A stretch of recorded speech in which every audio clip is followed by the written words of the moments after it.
La entrevista del Telematutino 11, gente importante a tratar temas importantes. Nos acompaña el licenciado Ricardo Pérez Fernández, que, como habíamos anunciado, una combinación interesante de economista, politólogo, articulista, comentarista, en fin. Bienvenido, Ricardo. Muchísimas gracias, buen día y gracias por la invitación. Gina, también un placer compartir contigo. Un placer Nosotros tener la oportunidad de en momentos así como este tratamos de atrapar y de llamar temprano a Ricardo para poder comentar tantas cosas que hay sobre el tapete, especialmente el discurso del presidente. Claro. Yo sé que en pocos minutos tú analizas un discurso así, porque yo me vi en esa situación ayer y he ido a 2 programas. Sí. Entonces cuando te dicen, ¿qué tú opinas del discurso? ¿Cómo tú un discurso de 2 horas y 10 minutos, tú tratar de condensarlo? Sí. Es difícil. Pero yo voy a comenzar con esa pregunta. No, bien. No estaría fácil, pero creo que se puede iniciar diciendo que fue un discurso muy completo, en el sentido de que el presidente pasó efectivamente revista a los logros principales de los, digamos que de los sectores más relevantes de la vida nacional. No solamente repasando lo que se había hecho en el año 2016, sino que, hay que decirlo, fue un discurso más orientado hacia el futuro, en proyectar y presentar cuáles son los planes, cuáles son esas grandes propuestas que se tienen para cada uno de esos sectores. Naturalmente, lo que más llama la atención de un discurso tan extenso donde se trataron tantos temas fue lo que no se trató. Y por ahí es que empieza, por lo general, la crítica. Y en este año a mí me sorprendió mucho que el tema tributario y fiscal no se tratara. Lo dije ayer. Sí, porque yo considero que ya estamos en una situación en la que a ese problema hay que identificarlo, hay que tratar de descubrir las vías por las cuales podemos transitar para solucionar un problema que ya existe. Y la verdad que para mí fue una sorpresa que no se tratara y que en un discurso tan extenso no se mencionara nunca pacto fiscal. Algo que se supone que, si bien no está tal vez en la agenda de corto plazo del presidente, sí es un tema que tiene que formar parte de la discusión de este gobierno, de la discusión de este cuatrenio presidencial. Sí, me llamó mucho la atención porque algunos funcionarios, de hecho, el día de ayer tuvimos la oportunidad de entrevistar al ministro de Hacienda, Donald Guerrero, dice que luego de concluido el pacto eléctrico, que se supone que habrá de concluir en el mes de junio, van a afilar todos los cañones con el tema del pacto fiscal, tan esperado por todos. Entonces, que el presidente no lo tratara, de verdad que nos llamó poderosamente la atención. Claro. No, además, sabiendo que un gobierno tiene la posibilidad de, digamos que sumergirse a profundidad en distintos temas de manera simultánea. No hay necesariamente que tratar de negociar uno para posteriormente entonces negociar otro. Porque además el tema fiscal ya ha llegado a un punto en este país en donde es sumamente preocupante. Y sobre todo de cara a este 2017. Porque yo comentaba ayer que no solamente hay que identificar fuentes de financiamiento para todos los planes que expuso el presidente en su discurso y sobre las obras concretas que se quieren realizar, sino que además el panorama internacional le está complicando un poquito el escenario a la República Dominicana. Primero, las tasas de interés en Estados Unidos subiendo y continuarán subiendo porque ya la Fed así lo ha manifestado. Eso naturalmente encarece nuestro endeudamiento externo, lo que nos lleva a tener que dedicar más fondos, más recursos para poder pagar y solventar esos préstamos. Pero también algo muy importante de lo que casi no se ha hablado aquí es que la OPEP finalmente se puso de acuerdo en términos de producción y van a reducir la oferta de barriles de petróleo diarios que salen al mercado. De hecho, ya se registró el primer descenso en el mes de enero. Entonces, cuando esa oferta se logre restringir de manera efectiva, de acuerdo a lo planificado, el petróleo también va a subir. Eso va a implicar tener que buscar más recursos, el Estado Dominicano, para pagar una factura petrolera ahora más cara. Todo eso en combinación con lo que se quiere hacer, de verdad que es momento de ya salir a decirle a este país de dónde van a salir esos recursos. Y no hay manera de identificar una vía que no sea a través de un pacto fiscal que mejore los ingresos del Estado, pero que también eficientice lo que son sus gastos. Y sin el pacto, Ricardo, sobre la base del trabajo para reducir la evasión o quizás eliminar determinadas exenciones. Eso yo creo que es un paso importante, sobre todo el tema de las exenciones. El gasto tributario de la República Dominicana, tú lo sabes mejor que yo, ronda los 260.000 millones de pesos. Y eso es una cantidad de dinero que el Estado deja de percibir porque lo otorga a modo de exención, a modo de beneficios de algún tipo para para sectores empresariales principalmente.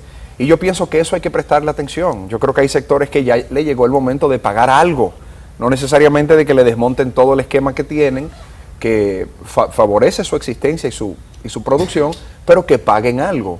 Yo creo que eso sería un buen inicio, el tema de ver cómo ese gasto tributario se reduce. También el perseguir la evasión fiscal es muy importante, sumamente importante, pero ahí no debemos descifrar tanta esperanza, porque lo que la evidencia empírica nos demuestra, en casos en Asia, en casos de América Latina, es que por el simple hecho de eficientizar la administración tributaria, el esfuerzo de la recaudación, los logros no son significativos en términos numéricos. No es que vamos a aumentar las recaudaciones en un 20% porque simplemente nos dedicamos a ser más eficientes en el cobro de los impuestos. Aquí hay un tema estructural. Nosotros tenemos que articular un sistema que toque a más contribuyentes y que sea progresivo. Y eso es un tema que está pendiente. Y eso solamente puede ser un pacto fiscal. Solamente una reforma un pacto fiscal fiscal es una reforma fiscal profunda, como no se ha hecho en este país desde el 1992. Eso es lo que nos espera. Ricardo, pero el presidente estaba consciente de que el país lo que quería escuchar era básicamente el tema de la Odebrecht. Lo dijo al inicio, Sí. y que sería al final. Déjenme yo presentar los logros del gobierno. Sí. Y entonces pues caemos. Bien hecho, ¿eh? Sí. A mí me pareció... Claro, era el mandato constitucional, Sí, tenía que rendir cuenta al país. No, además hizo lo correcto, porque si no anunciaba que se iba a referir al tema, a medida que la gente iba escuchando y dándole seguimiento al Se iba a discurso, retirar. claro, y se iba a ir desesperando. Sí. Y no iba a escuchar Porque nada fue muy para estar extenso. pendiente Sobre de lo todo- de Brecht. claro, sobre todo un me discurso parece tan que- largo. Sí, fue bastante Yo lo estaba inteligente hacerlo escuchando de esa con un manera. grupo que me dijeron, avísame cuando empiece a hablar de Sí, Odebrecht. sí. Sí, la gente está muy pendiente de ese tema y en ese sentido creo que el presidente dijo lo que tenía que decir y lo que puede decir, porque es una investigación que si se quiere hacer con seriedad, y yo estoy plenamente de acuerdo cuando él dice que la prisa es la mejor aliada de la impunidad. Eso es así. Cuando se instrumentan expedientes de manera apresurada, sin ponerle cuidado a los detalles, que es lo que garantiza que las cosas prosperen en justicia, entonces se está abonando el terreno de la impunidad, porque bueno, hay jueces que se colocan en una posición donde, aunque lo popular sea darle curso a un expediente determinado, no se puede hacer porque está mal sustentado. Y con eso hay que tener cuidado.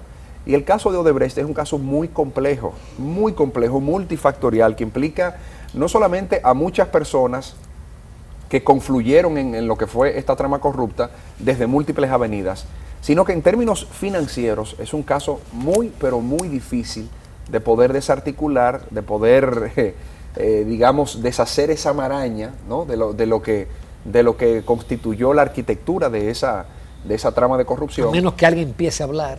No, pero es que aunque hable, porque la justicia no puede tomar el simple testimonio de una persona y presentarlo como una prueba definitiva.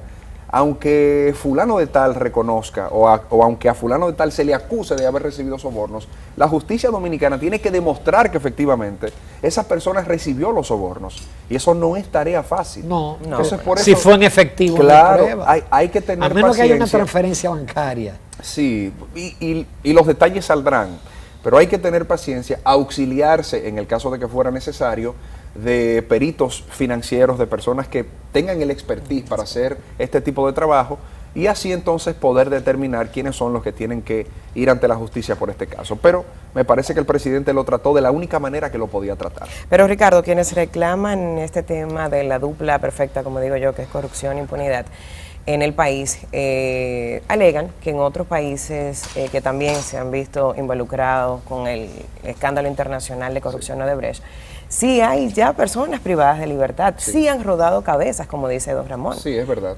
En otros países hay personas que han sido, nadie tiene condena todavía. Eso es importante saberlo Destacar. y aclararlo. Sí, sí, claro. Porque todos los que han sido detenidos todavía están en fase de investigación. Entonces, sí, efectivamente, hay países donde la justicia ha actuado de manera más expedita. Habrá que ver si es que en esos países se tienen más elementos de prueba que los que se tienen en República Dominicana. También habría que ver si esos países están conduciendo investigaciones independientes al caso de Odebrecht, que los ha llevado a identificar a algunos culpables. Porque recordemos que a todo esto, nosotros seguimos a la espera de que nos llegue información de Brasil, que nos llegue información de Estados Unidos, para poder procesar los culpables. lo que indica que tal vez el Ministerio Público no esté haciendo una investigación independiente, sino más bien una investigación complementaria a esa información que llegue de esos países. Entonces ahí podría estar la diferencia entre la República Dominicana y otros países donde se ha visto que personas ya han sido presentadas ante la justicia.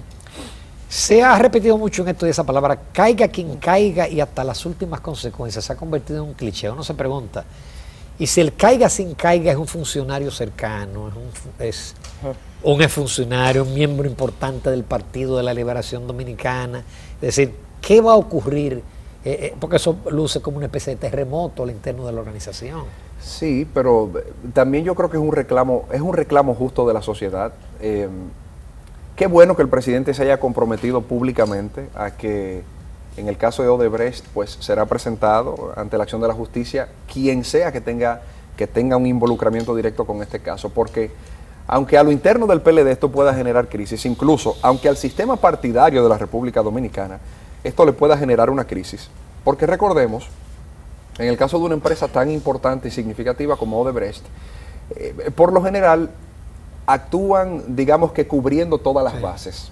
Ustedes pueden estar seguros que cuando aquí se sepa la información de a quienes dieron, por ejemplo, como contribución de campaña, los vamos a ver a todos, porque así se manejan esas empresas. Pero yo reitero que aunque esto signifique una crisis para el sistema de partido, en materia de lucha contra la corrupción y lucha contra la impunidad, este caso tiene que marcar un punto de inflexión en la República Dominicana. Nosotros progresivamente hemos venido perdiendo la fe y la confianza en la justicia, en la clase política, de que se pueda sancionar a aquellos que merecen ser sancionados por acciones dolosas de este tipo.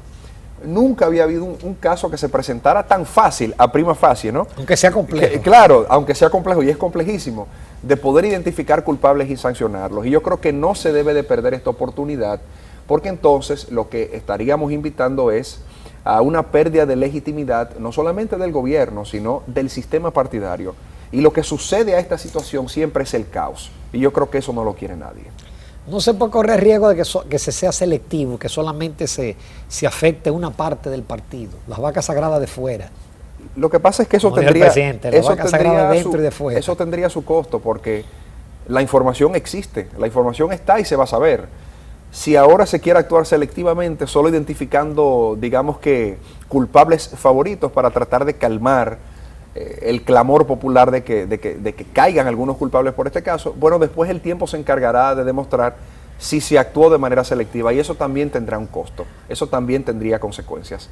Ojalá y se actúe con seriedad y profesionalidad en este caso y simplemente sean presentados ante la justicia aquellos que tengan culpa y que las pruebas existan para poder someterlos, porque eso es lo importante, que existan las pruebas, que se articule un caso contundente, que sea algo que tenga posibilidades de prosperar en la justicia dominicana. Vamos a hacer una breve pausa, Ricardo Pérez Fernández, y como siempre las conversaciones contigo ya son interesantes, pero nos quedan todavía ese y otros temas. Volvemos en unos minutos.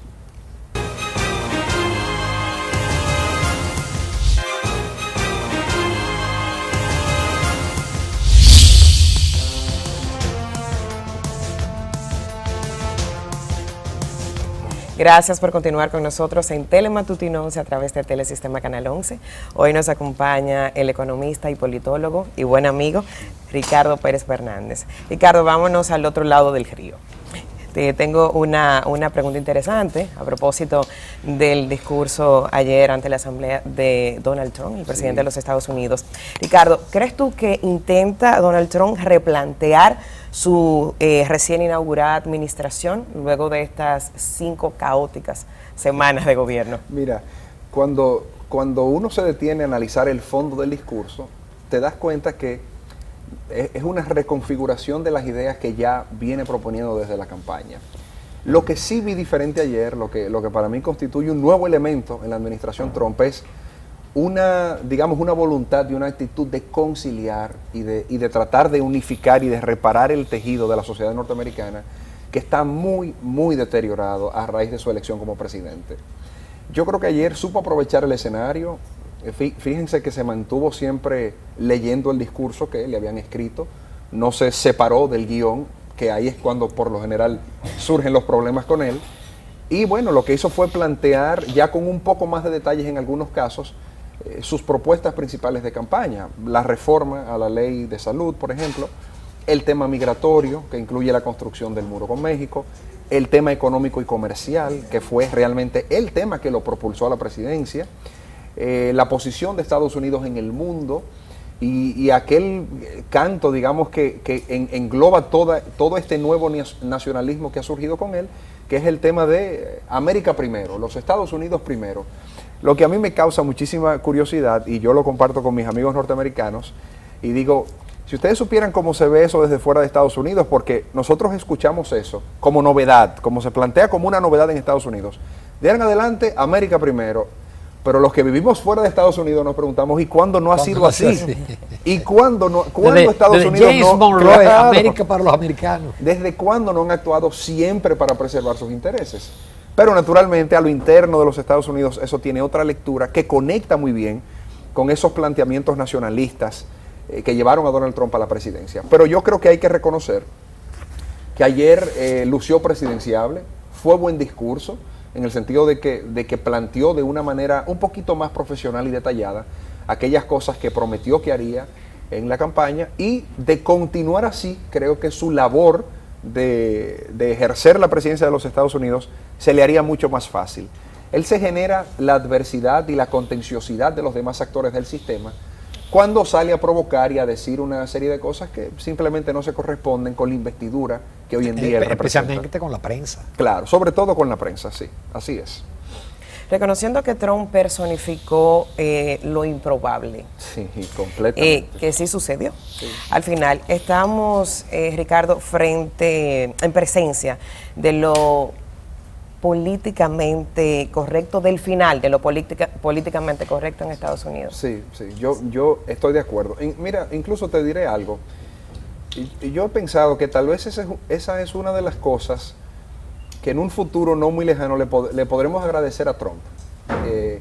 Y será que este hombre, de manera estridente, ¿verdad? De manera, digamos que atropellante, terminó de golpe y porrazo con la corrección política que siempre ha predominado en las campañas electorales. Fue brutalmente sincero, fue directo, fue honesto con todo lo que quiso plantear. Y a quienes estudiamos las ciencias políticas, y en caso particular el tema de las campañas electorales, teníamos como axioma incuestionable el hecho de que en la política hay que saber navegar, hay que saber decir las cosas, no se puede ofender simplemente por ofender, hay que tener cuidado cómo se plantean las ideas. Bueno, Trump destruyó por completo ese precepto y le funcionó. Y yo no veo eso mal. La política genera tanto rechazo en tanta gente precisamente porque es un ejercicio que no se percibe como auténtico. Y si Trump ha traído algo a la política, ha sido la autenticidad. Entonces, tal vez en un futuro esto pueda constituir una nueva ola, ¿verdad? No de políticos con poca preparación, sino de políticos con buena preparación, pero sinceros, que vuelvan de nuevo a acercar a la gente al ejercicio de la política, que precisa necesariamente de la vigilancia y del seguimiento estricto de una ciudadanía para que pueda cumplir, digamos, su rol natural. Pero y la otra cara de la moneda, del Trump que parece que va a voltear el orden mundial que se construyó después de la Segunda Guerra Mundial, sí, en términos comerciales, en términos de bloques, es decir, él amenaza con transformar todo eso. Sí, mira, en el ámbito institucional militar, digamos, yo no creo que haya muchos cambios. De hecho, fíjense que una cosa es lo que ha planteado Trump durante la campaña y otra es lo que ya su secretario de Defensa, el ex general James Mattis, sale por el mundo a decir. La semana pasada o la semana previa a esa, en Múnich hubo un encuentro entre los países miembros de la OTAN y ahí se confirmó la participación y no solamente la participación, sino el compromiso de Estados Unidos de continuar siendo el líder de la OTAN, de continuar siendo el país de Occidente que lidera ese bloque. Claro, sí diciendo y sí reiterando una prioridad que ha trazado el gobierno del presidente Trump, que yo tampoco la veo muy mal, que es decir, bueno, a estos países europeos, sobre todo países como Alemania, países como Francia, creo que es hora de que contribuyan algo más, ¿verdad?, en términos económicos, a lo que es su defensa y a lo que es a su, digamos que, al fortalecimiento de sus respuestas ante una eventual agresión de Rusia, que es lo que se teme en la OTAN, y que Estados Unidos pueda respirar un poco en este sentido, porque Una cosa es que Estados Unidos lidere el bloque y sea el país además con mayor responsabilidad en el caso de que suceda un conflicto bélico, y otra es que sea ese país el que tenga que pagar efectivamente por la defensa de todos los demás. Yo creo que ahí Donald Trump tiene un punto válido, y a mí me parece que ahora en el caso de la administración de James Mattis va a ser algo que se va a perseguir de manera activa y que se va a tratar de lograr. Eso no lo veo de manera negativa, lo veo bien. En el ámbito comercial sí plantea un nuevo paradigma, y eso es deshacer esencialmente digamos que la política comercial que ha surgido en esta nueva era de la globalización, y retornar al proteccionismo, al nacionalismo, al aislacionismo en materia de comercio. No creo que esto funcione, porque aquí se cae en el error nuevamente de pretender buscar una respuesta local a un fenómeno que es global. La razón por la cual en Estados Unidos se están perdiendo empleos de cuello azul es porque la tecnología avanza a nivel mundial, y es porque existen países con obreros con igual calificación que ganan salarios muy inferiores a los que se pagan en Estados Unidos. Eso es un fenómeno de carácter global que difícilmente una respuesta a nivel local puede hacerle frente, digamos que de manera exitosa. Alguien decía que si las textileras americanas vuelven a los Estados Unidos con la robótica. Pero claro. No es con los obreros norteamericanos. Es así, ¿no? Y además, si volvieran a los Estados Unidos, y asumamos que sea también o que fuese bajo el esquema de una mano de obra intensiva, con los salarios que se pagan en Estados Unidos, será el perjudicado principal, será el propio consumidor norteamericano, que ya no va a poder comprar todo lo que compra hoy en día. Por alguna razón, las grandes marcas fabrican su ropa en Vietnam, en Laos, en China, y esto tiene que ver esencialmente con un tema de precios. De nuevo, es un fenómeno global que claro que plantea sus dificultades, pero al cual se le pretende dar una respuesta local. Y de verdad que es difícil imaginar un escenario donde, por voluntad del presidente, porque él así lo desea y lo decida, se pueda, digamos que, revertir lo que es una tendencia que a todas luces parece que llegó para quedarse. Volviendo a República Dominicana y al discurso, la oposición, algunos lo han calificado como un discurso de campaña. De campaña. ¿Qué tú opinas? Un discurso lleno de promesas. Bueno, pero es que al presidente le corresponde hacer promesas. A ver, está en el primer año de este mandato de 4. Todavía le quedan 3 años y algo de gestión, en los cuales tiene que procurar buscar soluciones a los problemas del país. Por supuesto que es la labor de un presidente enfocarse en futuro, prometer, comprometerse ante el país con todas las obras que quiere realizar su gestión. De ahí a decir que es un discurso reeleccionista, yo no lo vi así, no vi elementos que me indicaran eso. Y además a mí me parece que si algo ha demostrado el presidente Medina, es que es una persona que habla primero cuando es estrictamente necesario y solo de lo que es estrictamente necesario. Y sería un acto de torpeza e imprudencia a estas alturas estar planteando un discurso reeleccionista de cara a 2020. No lo vi, entiendo el temor de la oposición, pero la verdad es que con eso que pudimos observar en su discurso, no creo que podamos llegar a la conclusión de que hay una trama reeleccionista detrás de lo ahí presentado. Ricardo, ¿crees tú que la oposición en República Dominicana se ha articulado de manera que pueda lograr alcanzar la presidencia de la República en 2020? De ninguna manera. La oposición está absolutamente desarticulada, no se ven planteamientos concretos, no se ve que hay una agenda, digamos que formada y planificada. Fíjense que la oposición suena con el tema del momento, es lo único. La oposición en este país no ha sido capaz de sentar temas, de presentar agenda, de lograr, digamos, introducir sus temas a la conversación nacional. Si mañana, o digamos, el escándalo de Odebrecht explota, bueno, pues ahí la oposición se monta y asume la bandera de Odebrecht. Pero si mañana fuera otra cosa, se montan sobre eso y asumen la bandera de la oposición.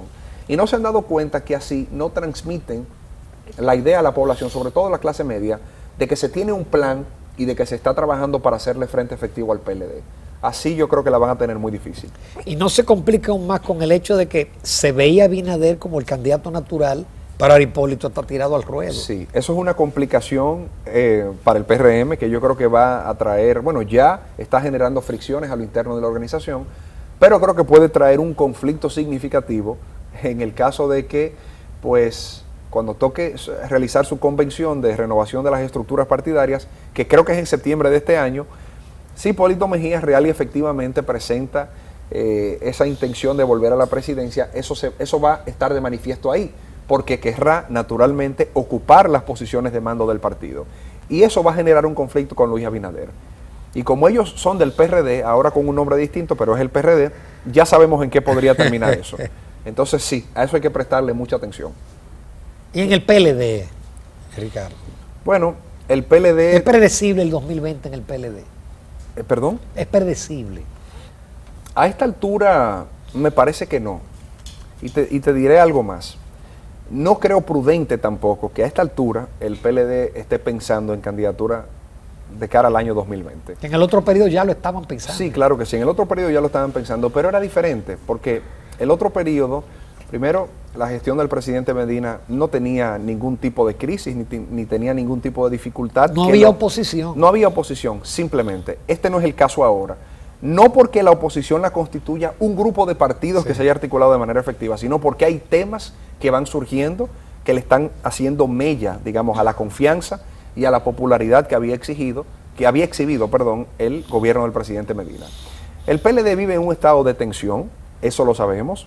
Hay diferencias importantes dentro de su dirigencia y yo pienso que el reto fundamental va a ser mantener la unidad del partido, poder presentar candidaturas cuando llegue su momento que cuenten con el respaldo pleno del partido y que un conflicto interno al estilo del PRD pues no amenace la hegemonía que tienen como organización política en el escenario actual. El reto de ellos es ese en este momento, la unidad, más que candidaturas del año 2020 o cualquier otra cosa que definitivamente resulta extemporánea a plantearse en este momento. ¿Tú visualizas alguna salida alterna, independiente, similar a lo que ha pasado en América Latina? Por lo que uno ve, no se aprecia el surgimiento, digamos, de figuras extrapartido, de propuestas alejadas de los actores principales del sistema que puedan calar con potencial para convertirse en opción de poder. Eso uno no lo ve en la República Dominicana. Pero también hemos de recordar que en los países donde ha surgido, tampoco es un fenómeno que se viene articulando o se viene, digamos, observando a lo largo de años hasta que finalmente asciende y alcanza el éxito. Las figuras extrapartido tienden a surgir literalmente de un día para otro y tienden a convertirse en una fuerza que va generando momentum en un tiempo, digamos que relativamente muy corto. O sea que es una amenaza que sigue ahí. Lo estamos viendo por toda América Latina y sabemos que este es un continente de contagios. Aquí todo pasa por ola. O sea que los actores principales del sistema deben de mantener en observación esa posibilidad y lo que deben hacer es procurar resolver sus diferencias internas para cerrarle la brecha a lo que podría ser el surgimiento de una candidatura de este tipo, que en el caso dominicano, como te planteo, como no se ve nada, lo que podría surgir es de nuevo otro falso profeta que venga a venderle al país las soluciones mágicas que anhela, cuando sabemos todos que realmente no son fáciles de implementar ni son tan sencillas de identificar. Ricardo, pero hay un auge en todo el mundo del populismo de izquierdas y derechas. Sí, de la antipolítica sobre todo. Y yo soy de los que digo que las condiciones en la República Dominicana están planteadas para que surja una opción antipolítica. El tema es que yo no lo veo, no veo quién podría ser. No se ve porque simplemente no hay una agenda que no sea la impuesta por el partido de gobierno, la que termina permeando la conversación nacional, la que termina dominando la conversación nacional. Hasta que eso sea así, el surgimiento de una alternativa antipolítica se ve difícil. Pero sobre todo porque 20 años después, 25 años después, todavía se están mencionando los mismos nombres para ocupar la presidencia de la República. Así es. El expresidente Podríamos ver Fernández, que fue enfrentado a las presidente, mismas personas. Así es. exactamente, fue presidente por primera vez en el año 1996, Hipólito Mejía en el año 2000, que para 2020 tendría 20 años de haber ocupado la presidencia por primera vez. Así es. O sea, aquí no se le da oportunidad, decía yo hace unos días en el comentario acá, a los jóvenes, al relevo generacional con calidad. Por eso no se ve, porque los dinosaurios siguen Así es. Ahora, en la vida política y no le permiten a los jóvenes avanzar. Qué bueno que lo planteas así, porque para mí eso es una discusión interesante que también hay que tener en este país. Me gusta que me hayas dicho que estas personas siguen pululando el medio político, ¿verdad? Y que no se le da oportunidad al nuevo relevo. Pero ¿quién es que no le da oportunidad al relevo en la política dominicana? Porque es un tema interesante de plantearse. El electorado dominicano es un electorado muy especial. Aquí siempre se ha pensado, o se le quiere atribuir la exclusividad de la culpa a los actores políticos por pretender estar gravitando, ¿verdad?, en la escena política partidaria hasta que les llegue la muerte. Bueno, pero ¿y si existiera un electorado que exigiera el relevo cada cierto tiempo, que no apoyara figuras que ya han pasado por el poder, que siempre exigiera cosas nuevas y novedosas? ¿Ustedes creen que esa fuera la situación, que esa fuera la realidad? Yo no lo creo. Se dio en el Distrito Nacional, se dio en las elecciones recién pasadas. Y tiene una razón de por qué. Se dio en el Distrito Nacional porque en el Distrito Nacional reside la amplia mayoría de la clase media de la República Dominicana, que es la clase que por naturaleza en todas las sociedades es crítica, es progresiva y siempre quiere, digamos que mejoras continuas en el desempeño de la política. Solo donde hay clase media uno ve estas revoluciones electorales suceder. Después no sucede en ningún otro sitio del país. ¿Por qué? Porque el electorado dominicano tiene también una inclinación hacia el caudillismo, que es bastante interesante. Dicen que quieren relevo, pero al final terminan siempre congraciándose con los liderazgos probados. Siempre se van a la referencia de poder como para hacer una apuesta a lo seguro y no le dan la oportunidad a lo nuevo para ver si es bueno o no es bueno. Es un problema conjunto. No es solamente el político que se resiste a retirarse, es el electorado que también asegura y lo aplaude y digamos que le sigue brindando las posibilidades de permanecer activo en la política. Es un fenómeno doble. Pero también se dice que los jóvenes que hacen vida política en este país, que se les brinda la oportunidad cuando llegan a esos puestos de decisión, actúan igual. Sí. Igual que los políticos tradicionales. ¿Qué tú tienes que decir sobre eso? Eso tiende a suceder porque es el sistema. Es un sistema, además de que, y eso es un tema que también yo creo que está pendiente, muchos jóvenes de los que participan en política, que aspiran a cargos electivos, lo hacen no necesariamente porque tengan algo nuevo que ofrecer o porque tengan ideas concretas que quieran implementar, es simplemente porque quieren participar de la política e incluso lo hacen emulando al liderazgo que se supone que están naturalmente, digamos que convocados a reemplazar. Y eso te dice mucho del proceso de formación política que vive el sistema partidario de la República Dominicana o los actores que quieren participar del sistema partidario en la República Dominicana. Cuando yo veo un joven de 25 o 26 años, mira, que se viste, que camina, que habla, que plantea lo mismo, claro, que digamos, un sempiterno miembro del comité político ya de 70, 80 años, yo me preocupo, porque digo, aquí no se ha entendido la esencia de lo que es un relevo político. No es cambiar caras, es cambiar patrones conductuales, es cambiar planteamientos, es cambiar ideas. Y eso yo no lo veo en la política dominicana, no se ve mucho en la política dominicana. Ricardo, qué pena no tener más tiempo, pero ha sido formidable. ¿Cuántos temas hemos tratado? Sí, te agradezco muchísimo en un momento tan interesante para la República Dominicana que haya aceptado nuestra invitación. Gracias, gracias a ustedes, para mí siempre un placer. Nos vamos a comerciales, amables televidentes, recta final del Telematutino 11.